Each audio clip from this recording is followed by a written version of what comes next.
The Myers-Briggs Type Indicator personality assessment, you may be familiar with it. It's hugely popular. Globally, you'll see it applied, and other methods of personality assessment similar to it. You'll see them applied largely in occupational settings, or the workplace, trying to maybe build a team or find the right person for the right role. In sales and marketing, you'll see it used quite a lot. DISC assessment is another one. Did I mention that? So these assessments are really easy to execute. They're even easier to communicate because some would argue they are quite simplistic. Now, those assessments in and of themselves, given the fact that they are so hugely popular, the creators, the distributors of these tests would insist that they're accurate, but unfortunately they're not. And the likes of the Myers-Briggs Type Indicator has attracted a lot of criticism, most particularly from the world of psychometrics. And I want to talk to you a little bit about that today and offer you some evidence as to why the likes of the Myers-Briggs Type Indicator personality assessment is so heavily criticized, and why there are perhaps other methods more accurate if we're looking to find the truth or get as close as possible to the truth as we can with regard to who we are and how to understand ourselves a little bit better. But before that, my name is Larry Maguire. I'm a work and business psychologist, and you'll find me at humanperformance.ie, learn.humanperformance.ie, and that's where I create and share content on the psychology of human performance. The work I do is associated with the behavior and performance of people in the workplace. So I want to know what it is that matters when it comes to matching people to jobs, matching jobs to people, building teams, finding out who has the right credentials for leadership, who can you trust, who maybe you would rather reserve your trust in a given relationship, to assess people's abilities, what we refer to as intelligence, the broad array of intelligences that human beings possess. That's what I do for a living. I work with individuals and organizations, help with goal setting, help with doing a better job, finding the job that we want to do, a job that we're energized to do, that we can't wait to get up in the morning and execute. And I think largely what I have found over the years is that largely the problem that human beings face with regard to their work, that thing they do to make a living, is that it's transactional. And we give our time, our blood, sweat and tears, our the best years of our lives, and our priority to this job that we do. And then they give us money. All right. The money is a part of the world that we have created. But when that job, when that transactional relationship has no meaning and purpose, we tend to lose ourselves a little bit. At least that's what I've found in working with people. And the ideal scenario is that we find work that we love to do. And in doing so, then we can make a good living at it. I think that's a reasonable expectation for ourselves, and I think it's possible. So that's the work I do over at humanperformance.ie, and the learning platform. There's that link again that I shared it with you already. Learn.humanperformance.ie is where you can find out more about what I do. But today I wanted to talk to you about the Myers-Briggs Type Indicator personality assessment. I also want to talk to you about the 5-factor model, which is another overarching personality idea, construct, you might say, that's been applied successfully and consistently delivers results, or is able to predict outcomes, for example, in the workplace, success outcomes in life and work. But to talk about personality generally, just for a few moments, we'd have to ask ourselves, well, what is it? What is it we're trying to capture here? Is it possible to know ourselves, to understand who we are and understand who others are? Well, ultimately, I don't think it is, but we can recognize a pattern.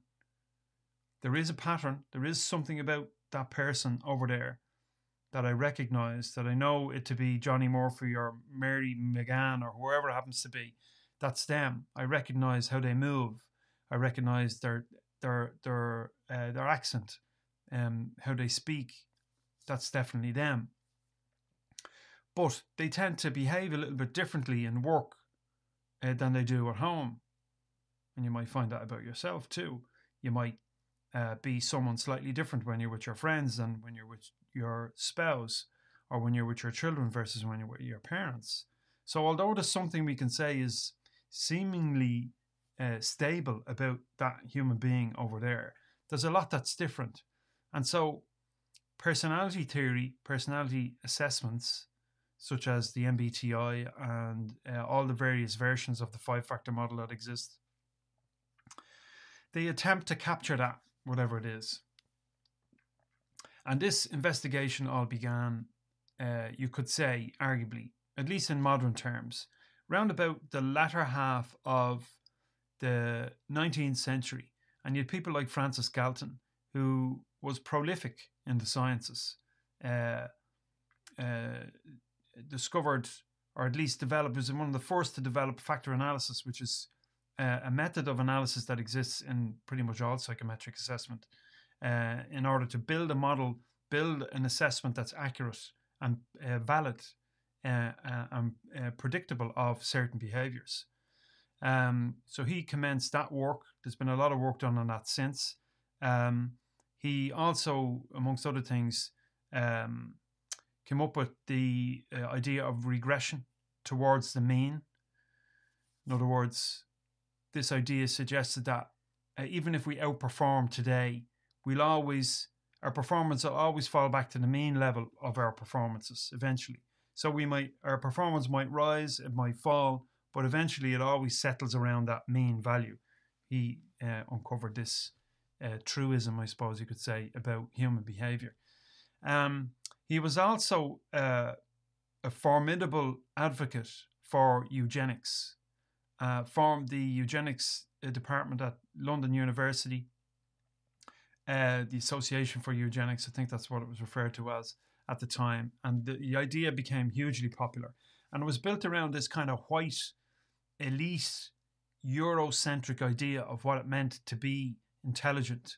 And eugenics suggested that an optimal human race could be developed and nurtured by weeding out those who didn't fit, those of feeble mind, those who were of the lower orders in society, and not only within white society, but beyond that, other ethnic groups became the target for eugenics. Hitler was probably the world's most staunch advocate for eugenics and his attempt to build the Aryan race. But the Brits did it too, and so did the Americans. In fact, all Western industrialized nations at some time promoted and advocated for eugenics, which was the weeding out, as I said, of those who were unfit. And it brought about all kinds of nasty practices in the US, in the UK, throughout Europe, whereby, for example, forced sterilization was undertaken, oftentimes without people's knowledge or understanding.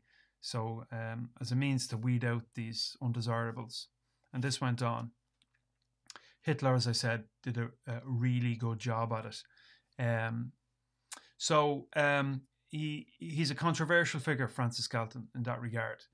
But he did leave us with some means and methods and tools and ways of analysing data that we still use today. And one of the ways in which this was applied was in personality science, in the exploration of personality. And he derived what he referred to as the lexical hypothesis, which suggested that the language we use in a culture, in society, inbuilt into that are adjectives, words that we use to describe people. And so this was the basis of the research. So these words, these adjectives were gathered. The words that we use in the English language and then later in other cultures and other languages were pulled together and whittled down to, let's say in the case of the 5-factor model, 5 factors. Hans Eysenck said there were 3 factors. Others, I think Goldberg suggested there were perhaps 7. Anyway, that's the foundation, you could say, of personality science. The MBTI took a slightly different route.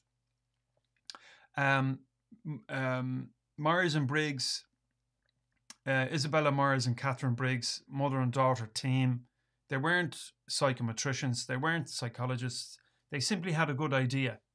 And what constitutes a good idea? Well, if this thing we made is marketable and sellable, well, then it's a good idea. We can make money from it. And that's one of the criticisms of the MBTI.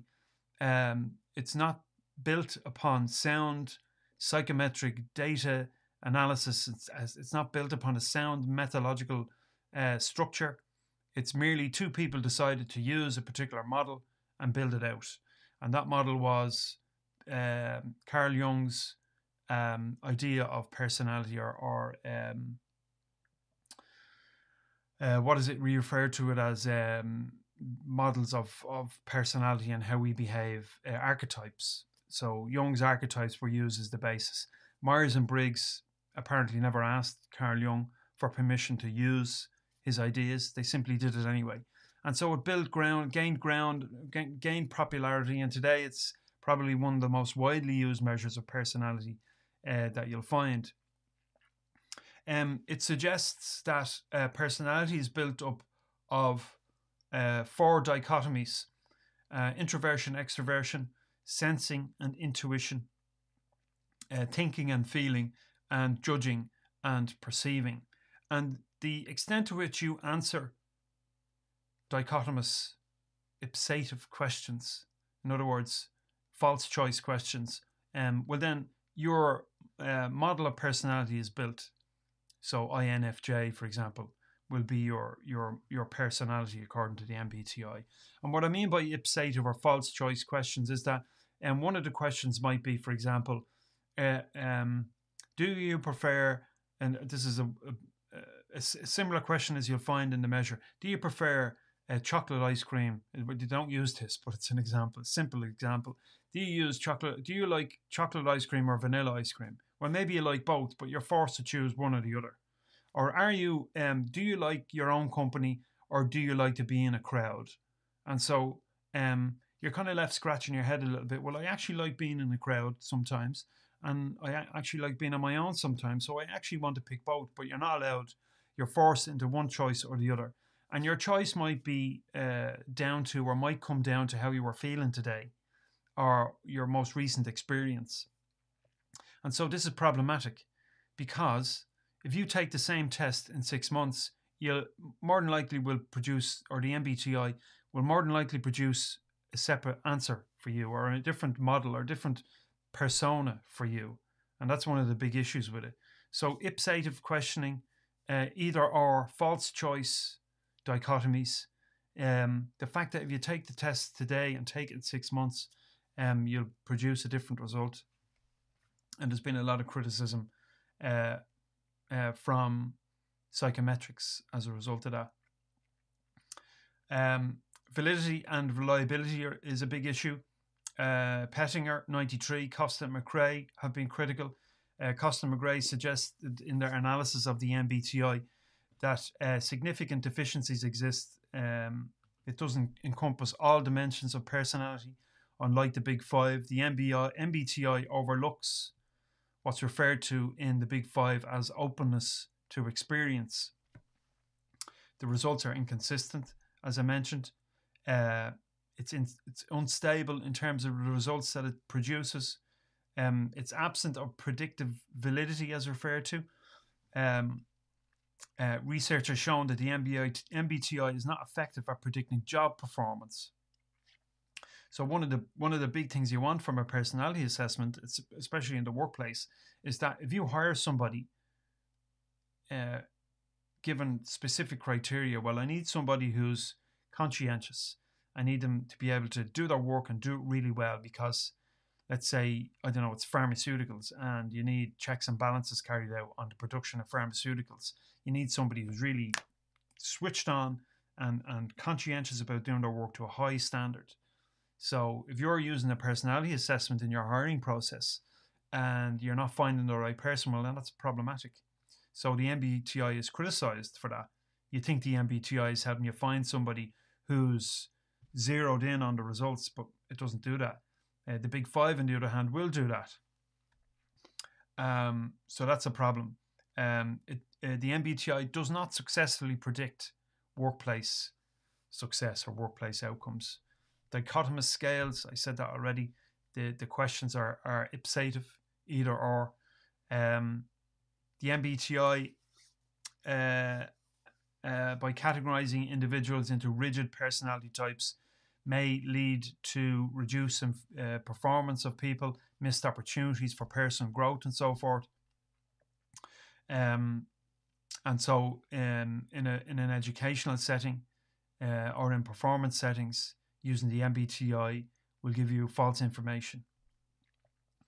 And it's also criticized for having an outdated foundation, as I mentioned, based upon Carl Jung's psychological types or archetypes. And although it's interesting to talk about personality in this way, if you're looking for measurable outcomes, this doesn't really hit the nail on the head, so to speak. The MBTI doesn't capture the variability of human personality given particular circumstances. You're not INFJ all the time. You could be INFJ now, today, given this circumstance, but you mightn't be tomorrow, given another one.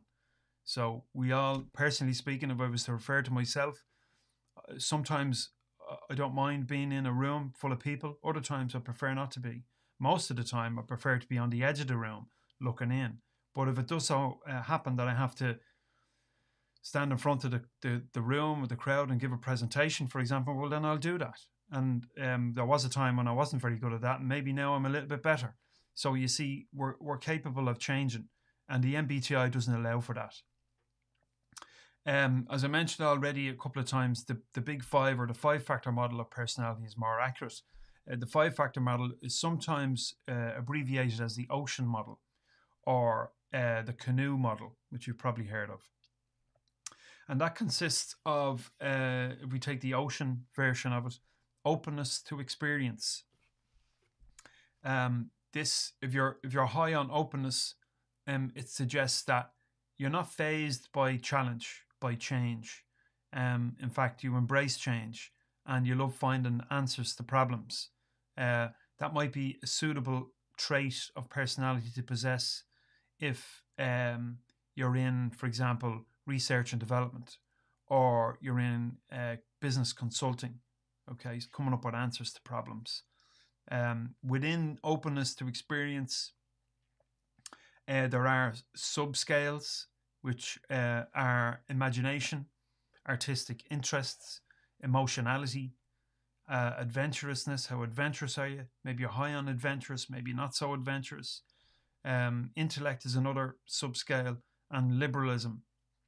And there's another article that I'm working on at the moment on the Big Five, where we're going to a little bit more detail on these elements of these subscales and how they're measured and assessed and so forth. Conscientiousness is next in the list of 5, if we're using the ocean version, the ocean model. The specific measure that I use in my work is Goldberg's International Personality Inventory, the NEO 120, which consists of 120 questions across these 5 traits and provides a breakdown. This is available free, as a matter of fact, on the ipip.org, I think it is, website. Type it into Google, International Personality Inventory, and you'll find a huge open source resource of personality according to the 5-factor model. Was it Lewis Goldberg? I think it was. Started work on that. So conscientiousness is about how we control and regulate and direct our impulses. It refers to how we act spontaneously or perhaps not, impulsively and not. Sometimes we see as impulsive people as being creative and colourful and so forth, but maybe that's not what you want in your work. Maybe you want somebody high on conscientiousness, but perhaps maybe not too high. Those who are too high on conscientiousness don't like change very much. So you would find, for example, somebody who's high on openness to experience is perhaps not so high on conscientiousness. There has to be a kind of um, a compensation, so to speak. I suppose it's not strictly speaking always true, but it's generally something you might find. Acting on impulse can lead to trouble sometimes as well. So you perhaps don't always want somebody who's completely low on conscientiousness. Certainly if you're hiring somebody. Within conscientiousness, you have subscales which consist of self-efficacy, orderliness, dutifulness, your attention to duty, adherence to your duty, achievement, striving, self-discipline, cautiousness. You might want a certain degree of cautiousness if you're hiring someone as a trader, for example, in a trading room, an investment company. So it pays to profile the people that you want, the ideal person for this role, and then go out looking for them that match those criteria. Extraversion is the next on the list in the big five. Extraversion is marked by a pronounced engagement in the external world. Salespeople would want to be, you might say, relatively high on extraversion. But again, you'd have to ask yourself: do you want someone who's right at the limit of extraversion, really high on it, or not? Depends on the role. They're action oriented. These people, they want to go, they want to do, they want to get moving. They like excitement. They like social groups. Extroverts, which I don't like. We're kind of leaning on a dichotomy now, and we have to be careful. Maybe rather than calling people introverts or extroverts, it's better to refer to people as high on extroversion or low on extroversion, or high on conscientiousness or introversion, or low on introversion. A tendency towards introversion or extroversion might be more helpful. Sometimes those who are high on introversion like their own company more than they do being in a crowd, and that can be confused sometimes for people being rude or not very friendly, but that's not always the case. Some of the components or subscales of extroversion include friendliness, gregariousness, assertiveness, activity level, excitement seeking, and cheerfulness. Next up on the in the ocean model is agreeableness. Reflects individual differences in concern with cooperation and social harmony. So how agreeable are we? How much are we willing to get stuck in and have a fight or not? Fight for what we want, or fight for a cause, a social cause? Are we willing to get out there and bang the drum for what we know is true? Well, if we're high on agreeableness, maybe we wouldn't do that. Agreeable people are better liked, apparently, than disagreeable people. Well, you'd have to probably agree with that. It depends on your view of the world, I suppose, too. On the other hand, agreeableness is not helpful in situations that require tough or absolute objective decisions. So if you're running a company or responsible for making very important decisions, you don't want to be plumossing everybody in order to make everyone happy. Sometimes you have to make a decision what's best for everybody or best for the company, and not disregard other people's views and opinions, but sometimes you just have to go, right, we're doing this now, let's go. So all traits are important when picking someone for a leadership role. The components or subscales of agreeableness include trust, morality, cooperation, modesty, and sympathy. And then finally on the list, which a kind of a controversial word or a misunderstood word, is neuroticism. Freud was one of the early adopters of this word. He used the term neurosis to describe the condition marked by mental distress, emotional suffering or upheaval, and an inability to cope effectively with everyday life circumstances. Freud suggested that everyone shows some signs of neurosis in everyday life, but we differ in our degree, depending on our ability to cope and so forth, or a means of coping. Those who score high on neuroticism may experience a lot of negative emotion, may feel a lot of anxiety, anger towards other people, or in general when things don't work out or go their way. Maybe they may even be prone to depression. They fly off the handle when things don't work out. People high in neuroticism are emotionally reactive, knee-jerk reactions.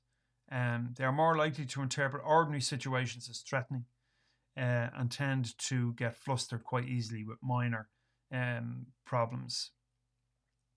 On the other end of the scale, those who are low on neuroticism, less easily upset when things don't work out, go their way.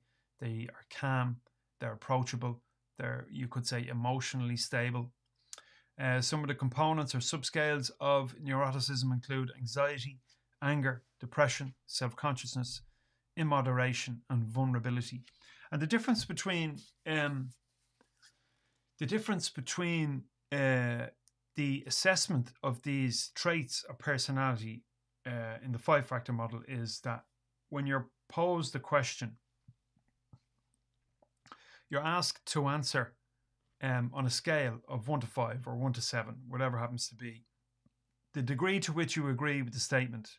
And so you can see it may be a more accurate assessment of personality than the false choice ipsative question model that the MBTI uses. Lots of empirical support for the big 5. It's quite robust. Not definitive. The world isn't concrete. Nothing is absolute. There are no concrete facts. There are always variables that we haven't taken into account. Change is the only constant, as they say. But there is something stable about us and our behaviour. And these assessments attempt to capture what that is. At least the 5-factor model does. MBTI maybe not so much. I mentioned the DISC assessment already. It's a similar type approach to personality. The 5-factor model takes a trait approach, which is considered more psychometrically robust. There's no doubt in the workplace, when the stakes are high, when we're spending a lot of money trying to find the right people, or indeed our own happiness, fulfillment, and so forth is dependent on getting the right job, well then it helps. It not only helps, it's essential that we know ourselves and know other people insofar as we can. And the 5-factor model is predictive of these work outcomes more so than most of the other models. Hopefully that was informative and you got some value from today's episode. As I said, you can find out more about what I do by going to that link there, learn.humanperformance.ie, and you can find out more about psychometric assessment, for example, which is one of the services that I provide people in the workplace. I also, when I'm working with clients, I ask them to take psychometric assessments to try and help me understand where they're at, maybe help them shine a light on themselves, get to know themselves a little bit more, and understand their own behaviors, because oftentimes it's difficult to know ourselves when we're just in the world and we're reacting in a particular way. We're trying to get the best out of ourselves. We're trying to do the best we can at work and in sport and wherever human beings are active. And sometimes we don't know why we do what we do. And a personality assessment might be able to help you get better grips of that and understand yourself a little bit better, understand others too. Certainly if you're running a business and you're hiring people, psychometric assessment is the way to go. The way I used to do it back in the day was you get 20 or 50 or 100 CVs. You'd look for certain pardon me, you'd look for certain criteria in those CVs, and then you'd whittle it down to maybe about 5 or 6 that you consider the best. You'd have an interview, you'd invite them in to meet you, and then you'd make a decision based on how you were impressed. And that worked out terribly on so many occasions. And we know in organizational psychology and workplace psychology that making a decision based on unstructured interviews like that is a waste of time. They have a very low predictability. for finding the right person. You might find the right person, but you're going to be bound by your own particular biases and what you believe is good and what you believe is not so good. And you might end up with an organization with all the same people because you conducted the interviews. So it's something to watch out for. If you're going to interview people, you're going looking for people in the right jobs to fill a job, the right people to fill a job. Well, then you got to use objective measures to help you capture that information rather than just wet finger in the air or going by your own best judgment. I'm not discounting your own judgment. I mean, your judgment is important, but measures that you can rely on that produce data that have been proven over time to be successful, well, I think that's the way to go. If you want to know more about that, get in touch with me. Drop me an email. Larry@humanperformance.ie, and I'll get back to you. Or you can contact me from any of the links on the page here on the site. Okay, thanks for listening in. Thanks for watching if you happen to be watching this episode. I'll see you next time. All the links associated and information in relation to what we spoke about today, you'll find below this video. Thanks for watching. See you around. See you next time.